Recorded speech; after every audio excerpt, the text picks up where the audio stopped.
Guys, आज तक हमने जासूस और जासूसी की कहानियां तो बहुत सुनी है। देखिए, फिल्मों की बात अलग है, लेकिन अगर मैं आपसे सवाल पूछूं कि क्या आपने रियल लाइफ में कोई फीमेल डिटेक्टिव का नाम सुना है या फिर उसे देखा है?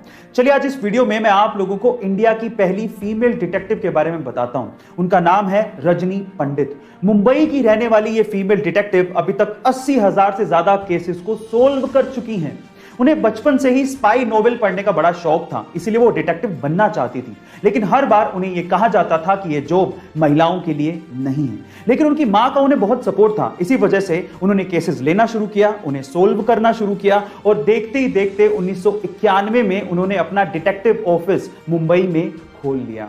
गाइस, उन्हें इंडिया फर्स्ट लेडी डिटेक्टिव का भी खिताब मिल चुका है। आपको रजनी पंडित के बारे में जान के कैसा लगा, चैट सेक्शन में जरूर लिखिएगा। अगर आपके पास लैपटॉप है तो लैपटॉप चार्जर के पिन के पास आपने ये सिलेंडर जरूर देखा होगा। क्या आपने कभी पूछने की कोशिश करी कि ये सिलेंडर क्या है और किस काम आता है? चलिए, मैं आपको बताता हूं। इस सिलेंडर को फेराइट बिड कहा जाता है और इस फेराइट बिड सिलेंडर का इस्तेमाल इलेक्ट्रॉनिक सर्किट में से हाई फ्रीक्वेंसी नॉइस सिग्नल को फिल्टर करने के लिए किया जाता है। गाइस, फेराइट एक सेरेमिक मिक्सचर है जिसको आयरन थर्ड ऑक्साइड और कुछ मेटल्स को मिक्स करके बनाया जाता है।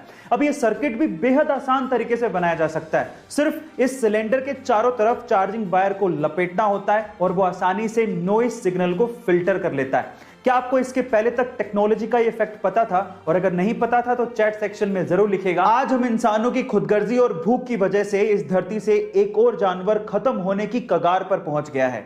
इस जानवर का नाम है पेंगोलिन। एक रिपोर्ट के अनुसार इस जानवर की तस्करी सबसे ज्यादा की जा रही है। इंसान इसे दवा बनाने और अपनी भूख मिटाने के लिए इस्तेमाल कर रहा है, जो कि बेहद शर्मनाक है। लेकिन सारे इंसान एक जैसे नहीं होते।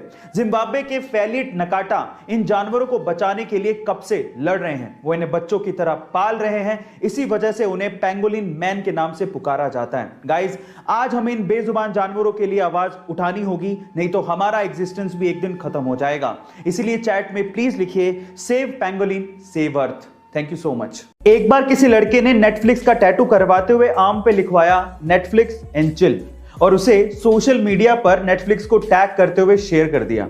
जैसे नेटफ्लिक्स वालों को यह पता लगा, उन्होंने खुश होकर उस लड़के को 1 साल का नेटफ्लिक्स का सब्सक्रिप्शन फ्री में दे दिया। और डोमिनोज वालों ने तो इसके ऊपर एक पूरा ऑफर ही निकाल दिया।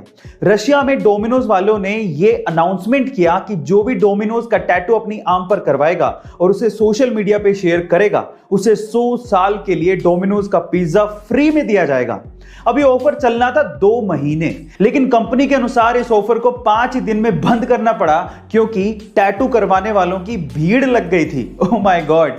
गाइस, क्या आपने भी कभी किसी कंपनी का टैटू अपने हाथ पे करवाया है? कमेंट सेक्शन में जरूर लिखिएगा। यही वो वजह नहीं है जिसकी वजह से सचिन तेंदुलकर को क्रिकेट का भगवान कहा जाता है, बल्कि इसके पीछे की एक और बड़ी वजह है और वो है वैल्यूज। इसे एक एग्जांपल से मैं आपको समझाने की कोशिश करता हूं। जब 1996 के वर्ल्ड कप में बहुत सारी टोबैको और सिगरेट कंपनीज क्रिकेटर्स को एंडोर्समेंट के लिए या फिर एडवर्टीजमेंट के लिए अप्रोच कर रही थी, तो बहुत से नामी क्रिकेटरों ने इन्हीं सिगरेट और टोबैको कंपनीज के स्टिकर लगा लगा के बैटिंग की थी और इन कंपनीज को एंडोर्स किया था। लेकिन सचिन तेंदुलकर ने ऐसा नहीं किया। उन्होंने बैट पर बिना स्टिकर लगाए क्रिकेट खेला, लेकिन इन कंपनीज को कभी भी प्रमोट नहीं किया। उन्होंने पब्लिकली हमेशा यह बोला कि मैं कभी भी टोबैको कंपनीज और शराब की कंपनियों को एंडोर्स नहीं करूंगा। इसे ही कहते हैं वैल्यू और इसी वजह से सचिन तेंदुलकर को क्रिकेट का भगवान कहा जाता है। गाइस, आपको ये इंफॉर्मेशन कैसी लगी चैट सेक्शन में जरूर लिखिएगा। कई बार इंसानियत की कुछ ऐसी तस्वीरें हमारे सामने आती हैं जो कि सीधे हमारे दिल को छू जाती हैं। और कुछ ऐसी तस्वीरें सामने आई इटली के एक शहर से, जहां पर रहने वाले एक शख्स को जब ये पता लगा कि उसी के ऊपर रहने वाला शख्स अस्पताल में भर्ती है और उसी के घर में उसका कुत्ता बंद है, तो उस कुत्ते को खाना खिलाने के लिए वो शख्स हमेशा गैलरी में जाता, उसे बुलाता और इस तरह से गैलरी से हमेशा उसे फीड करता।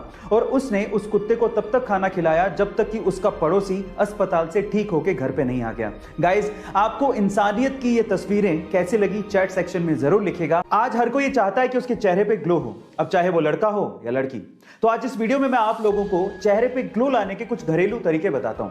सबसे पहले है स्टीम, यानी कि भाप लेना। गाइस, जब आप 5 से 6 मिनट के लिए दिन में भाप लेते हैं तो वो आपके स्किन के अंदर जो पोरसेस में गंदगी फंसी होती है उसे बाहर निकाल देता है और आपकी स्किन को फ्रेश बना देता है।